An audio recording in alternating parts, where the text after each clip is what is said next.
So everything's great, right? And our eye is kind of like a fancy, chemistry instrument. But how do we detect absorbance in a particular material and when it's not just our eyes? Because our eyes only have this small, narrow little window of radiation. And we can only detect approximately 400 to 700 nanometers. So the instrument that we're going to use is a UV-Vis spectrometer. And we can say that chemists are able to measure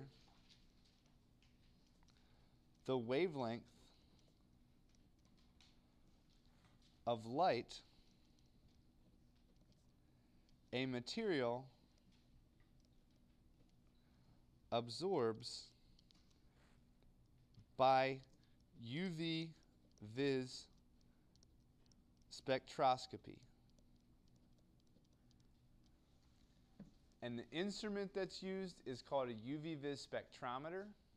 There's two different types of these. When you did the kinetics experiment back in Chemistry 122, it was kind of like this big box where you kind of opened up the thing and you could sit there and you could measure the absorbance. Those spectrometers are slowly getting phased out because with that spectrometer, that Spec 20 is what they call it, you can only measure at one wavelength. They have these new ocean optics machines which use like fiber optics where you can look at the entire spectrum in just one shot.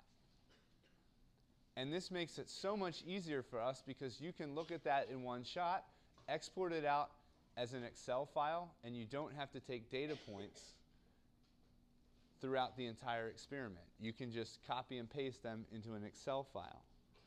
So we can measure this absorbance using UV-Vis spectroscopy. But the question is, what are we measuring? What do we mean by absorbance? And essentially, if we look at what happens in a molecule or an atom, here's our energy scale. And if we have a particular atomic or molecular orbital, we can put 2 electrons in it. Then there's going to be other orbitals up here that are empty. Okay? This configuration that I've drawn right here is called the ground state. The ground state is very, very important for us to analyze because it has the lowest energy.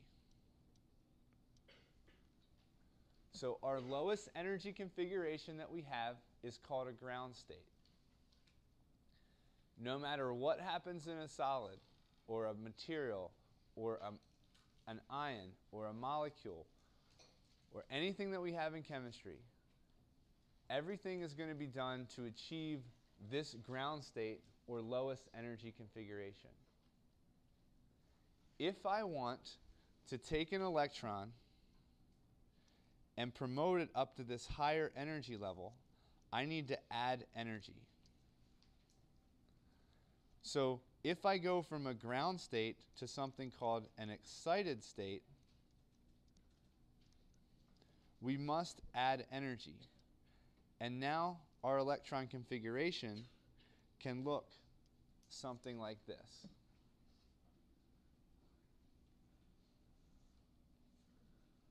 When we add this energy, the question is, what type of energy do we add? And we're actually capable of hitting that electron with a photon of whatever energy we want. Remember, we have this long electromagnetic spectrum. We can use X-rays, we can use ultraviolet radiation, we can use visible radiation, we can use radio waves, we can use microwaves. The key thing in here is that this delta E, or the energy difference, okay, if this energy difference is between, we can say if delta E is between 400 to 700 nanometers, we observe color.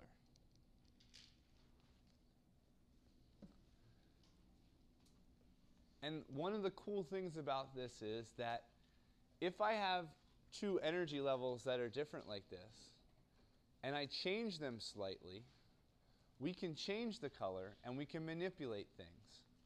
So if you're thinking like a diligent little chemist and you're being very curious, chemists really like to manipulate things. So the question is, how do we manipulate this color? How does it change around? And how do we observe it, or how can we measure it?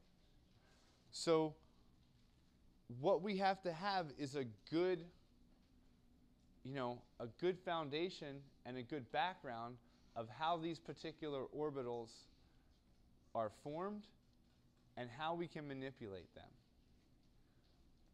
For example, that nickel complex is blue, the cobalt complex is pink, the zinc complex is clear. Why did the colors change when we changed that transition metal? But from a first approximation and a benchmark standpoint, we can make the conclusion that by changing the transition metal center, we can change the color. What happens if we keep the nickel the same and we change that surrounding atom, or we change the ligand? What happens when you take ammonia and replace it with water, or replace it with chloride, or replace it with some other fancy ligand?